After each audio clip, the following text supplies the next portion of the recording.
আসসালামু আলাইকুম এভরিওয়ান। তো আপনাদের মেজর স্বামী গল্পের ১৬ নাম্বার পার্ট নিয়ে চলে আসলাম। তো বেশি কথা না করে চলুন গল্প শুরু করা যাক।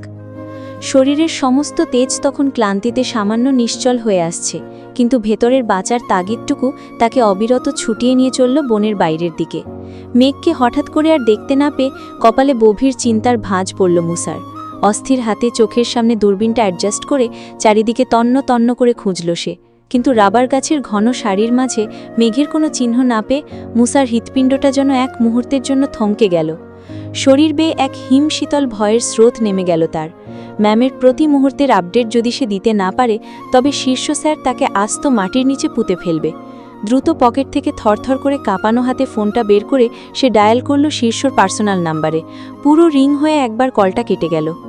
স্যার, ফোন কেন ধরছে না? উফ খোদা! মুসা কপালে জমা ঠান্ডা ঘাম মুছে মরিয়া হয়ে আবারও কল দিল। এবার ওপাশ থেকে কল রিসিভ হওয়ার যান্ত্রিক শব্দ শুনতে মুসা আর এক সেকেন্ডও সময় নষ্ট না করে হরহরিয়ে বলে উঠল, স্যার স্যার, সর্বনাশ হয়েছে, ম্যামকে হঠাৎ করে আর খুঁজে পাচ্ছি না। মুসার মুখের এই অশুভ কথা শোনা মাত্রই ওপাশে জিপের স্টিয়ারিং ধরে থাকা শীর্ষর ফর্সা কপালের নীল রগগুলো রাগে ও উত্তেজনায় ফুলতে শুরু করল। তার চোখের মণি দুটো মুহূর্তেই রক্তবর্ণ ধারণ করল। ফোনের স্পিকারে এক ভয়ঙ্কর ঝাঁঝালো গলায় চ্যাত করে গর্জে উঠল সে, শাট আপ ইউ ইডিয়েট! তোমার মতো অপদার্থের কাছে আর কি আশা করা যায়? এক ফোঁটা সিকিউরিটি মেনটেন করতে পারো না। I need her update right now. মেঘের কি হয়েছে, জলদি বলো। শীর্ষর সেই বাঘের মতো রাগান্বিত ও কর্কশ গলা শুনে ভয়ে কলিজা শুকিয়ে একেবারে কাঠ হয়ে গেল মুসার। মৃত্যুর তীব্র ভীতি জেগে উঠল ওর মনে। সে হতাশা আর আতঙ্কে দূরবীনটা চোখে লাগিয়ে চারপাশের উঁচু নিচু টিলার দিকে এদিক ওদিক তাকাতেই হঠাৎ তার নজরে এলো সেই ভয়ঙ্কর ও বিভৎস দৃশ্যটা দেখা মাত্রই পায়ের নিচের মাটি যেন এক ঝটকায় আলগা হয়ে গেল মুসার। সে আতঙ্কে ও উন্মাদনায় ফোনে চেঁচিয়ে বলে উঠল, স্যার স্যার, ম্যামকে কতগুলো স্থানীয় বকাঠে ছেলে হন্যে হয়ে তাড়া করছে।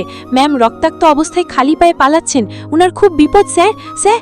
কিন্তু মুসার কথা পুরো শেষ হওয়ার পূর্বেই ওপাশ থেকে কলের লাইন চ্যুত হওয়ার খটখটে কর্কশ শব্দ ভেসে এলো। শীর্ষ কল কেটে দিয়েছে। মুসা আর এক মুহূর্তও নষ্ট না করে হাতের ফোনটা পকেটে গুজে কোমর থেকে নিজের সরকারি রিভলভারটা বের করল। তারপর সেই অন্ধকারের ঝোপঝাড় আর কাঁটাগাছ মারিয়ে বকাঠেদের অভিমুখে নিঃশব্দে ও ক্ষিপ্র গতিতে দৌড়াতে শুরু করল। মেজরের রূপ নেওয়ার আগেই মেঘকে নিজের প্রাণ বাজি রেখে হলেও বাঁচাতে হবে তাকে। কাঁটাবন আর ঝোপঝাড়ের হিংস্র বাধা পেরিয়ে কিছুদূর যেতেই মেঘ আর এক কদমও দৌড়াতে পারল না। ফুসফুস ফেটে বাতাস বেরিয়ে আসছে, লিভারের নিচে তীব্র যন্ত্রণা। সে কোনো মতে পেছনে চেয়ে দেখল অন্ধকারের মাঝে সেই হায়নাদের আর দেখা যাচ্ছে না। মেঘ ভাবল হয়তো সে ওদের ফাঁকি দিতে পেরেছে। এক বুক স্বস্তি আর ক্লান্তিতে ও একটা মোটা রাবার গাছের গুড়ির সাথে হেলান দিয়ে ধপ করে মাটিতে বসে পড়ল। অবসাদে চোখ দুটো বুঝতেই হঠাৎ করে অন্ধকারের আড়াল থেকে ওর উপর একযোগে ঝাঁপিয়ে পড়ল সেই নরপশুরা। ওরা পালায়নি, বরং বাঘের মতো ওত পেতে শিকারকে ক্লান্ত হওয়ার সুযোগ দিয়েছিল। আর কই যাই বা সোনামণি, অনেক তো দৌড়াদৌড়ি করাইলা, এবার আমাদের সাথে একটু রঙ্গ করতে শুরু করো। দলের পাণ্ডাটা মেঘের ভেজা বুকের ওপর চেপে বসে নোংরা দাঁত বের করে হাসল। আহ, কি টসটসা মাল রে ভাই, পুরাই মাখন, খাইয়া আজ চরম মজা পাওন যাইব। অন্য একটা বকাঠে মেঘের ছড়ে যাওয়া পায়ের ওপর হাত বুলিয়ে কদর্য মন্তব্য ছুড়ে দিল, ঢাকাইয়া মাল বলিয়া কথা, শরীর দেখছিস? হ্যাঁ। সকলের এই বিভৎসম কদর্য মন্তব্য শুনে মেঘের ভেতরের পাকস্থলী ওলটপালট হয়ে উঠল। তীব্র ঘৃণায় আর আতঙ্কেও নিজের নিয়ন্ত্রণ হারিয়ে হরহর করে সেই পাণ্ডা ছেলেটার মুখের ওপরই বমি করে দিল। আচমকাই কাণ্ডে ক্ষিপ্ত হয়ে পাণ্ডাটা এক হিংস্র আক্রোশে ঠাস করে মেঘের নরম কোমল গালে এক মস্ত বড় চর কষিয়ে দিল। চরের চোটে মেঘের ঠোঁটের কোণ ফেটে রক্ত বেরিয়ে এলো। শালি খান কি, বমিকরণ আর জায়গা পাও না? এই বমি আজ তোরে ধরে তোরেই খাওয়ামু। ছেলেটা খ্যাপা কুত্তার মতো চেঁচিয়ে উঠল। ওরা মেঘের দুহাত শক্ত করে টেনে হিঁচড়ে নিয়ে যেতে লাগলো গভীর ঝোপের দিকে।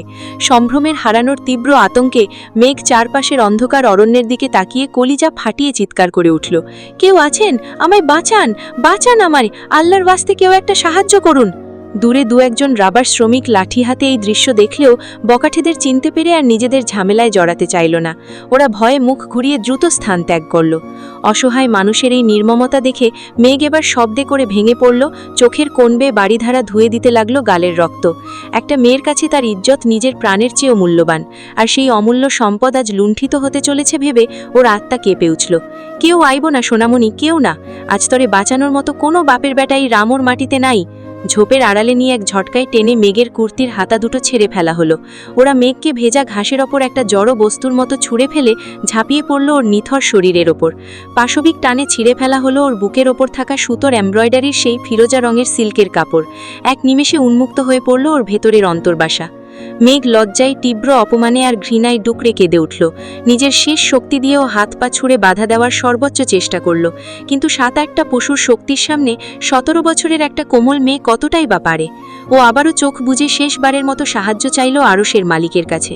ঠিক তখনই মেঘের সেই কোমল ফর্সা কপলে একটা পশুর নোংরা হলদিটে দাঁতের কামড়ের তীব্র দংশন অনুভব হতেই ও নিজের সমস্ত অস্তিত্ব বিলীন করে দিয়ে শেষ চিৎকারটা ছাড়ল, আল্লাহ রে! মেঘের এই গোঙানিতে বকাঠেরা যেন আরও পৈশাচিক আনন্দ পেল। চারপাশের পরিবেশটা হুট করেই এক মরণ নিস্তব্ধতায় ছেয়ে গেল। ঝিঁঝি পোকার আওয়াজটাও যেন থমকে গেল। মেঘের চিৎকারে ওরা মজা নেয়, মজা। চারপাশ নিস্তব্ধ হয়ে যায়, আর কোনো শব্দ শোনা যায় না। এরপরই এমন শব্দ শোনা যায় যা শুনে কেঁপে ওঠে পুরো রাবার বাগান। গাছে বসা পাখিরা ভয়ে পালায় গাছ ছেড়ে। পাখির কিচিরমিচির শব্দের মাঝে শোনা যায় সেই চিৎকার, আহ, বাঁচাও, বাঁচাও! এক হাতে ভারী ও ধারালো একখানা কংক্রিটের ইট সহিত বখাটেদের সামনে জমদূত হয়ে দাঁড়িয়ে আছে মেজর শীর্ষ কারদার। তার পায়ের কাছে একটু আগেই মাটিতে লুটিয়ে পড়েছে ওদের এক সঙ্গী, যার পুরো মুখমণ্ডল মেজরের ইটের ওপরিপরি আঘাতে অর্ধ থ্যাতলানো। মগজ আর রক্ত মিলেমিশে এক বিভৎস নরককুণ্ড তৈরি করেছে। সেই মৃত ও রক্তাক্ত দৃশ্য বাকি বখাটেদের গায়ের হাড় পর্যন্ত কাঁপিয়ে দিয়েছে। এই মেজরের একটু পেছনে কাদায় রঞ্জিত ভেজা ঘাসের ওপর মারাত্মক আহত হয়ে পড়ে আছে রক্তাক্ত মুসা। ম্যামকে বাঁচাতে গিয়ে বখাটেদের সাথে ধস্তাধস্তিতে পেটের একপাশে ছুরিঘাতে সম্পূর্ণ বিক্ষত হয়েছে সে, যন্ত্রণায় ছটফট করছে। সামান্য দূরে একটা রাবার গাছের আড়ালে নিজের ছেঁড়া জামাকাপড় বুকে চেপে ধরে থরথর করে কাঁপছে মেঘ। ওর কোমল গালে পশুর হাতের 5 আঙুলের কালশিটে ছাপ স্পষ্ট। ফেটে যাওয়া ঠোঁটের কোণ বেয়ে এখনও তাজা রক্ত গড়িয়ে পড়ছে। কাদা আর ঘাসে লেপ্টে থাকা এলোমেলো কুন্তল রাশিতে মেঘকে এই মুহূর্তে চরম বিধ্বস্ত ও শায়িত এক চিলটের মতো দেখাচ্ছে।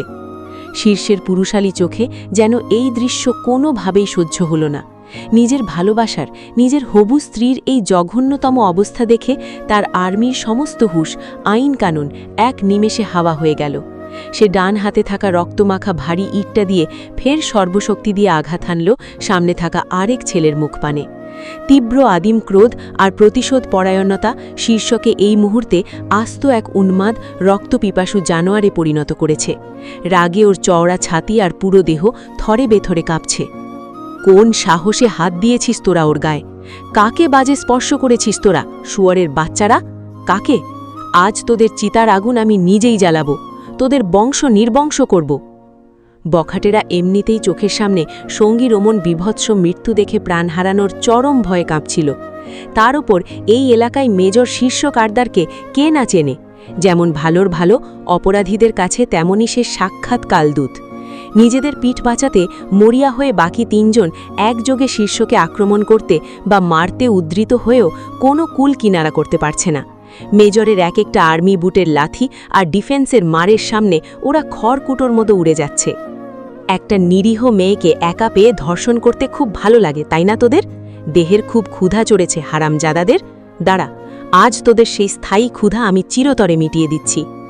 কথাটা শেষ হতেই দলের অন্য একটা ছেলের প্যান্টের জিপার ধরে হ্যাঁচকা টান মেরে তার গোপনাঙ্গ বরাবর নিজের লোহার মতো শক্ত আর্মি বুট পরিহিত পা দিয়ে সজোরে এক লাথি হাকাল শীর্ষ। তীব্র পৈশাচিক এক যন্ত্রণার আর্তনাদ ছেড়ে ছেলেটা ওখানেই উল্টে পড়ে মুহূর্তের মধ্যে অজ্ঞান হয়ে গেল।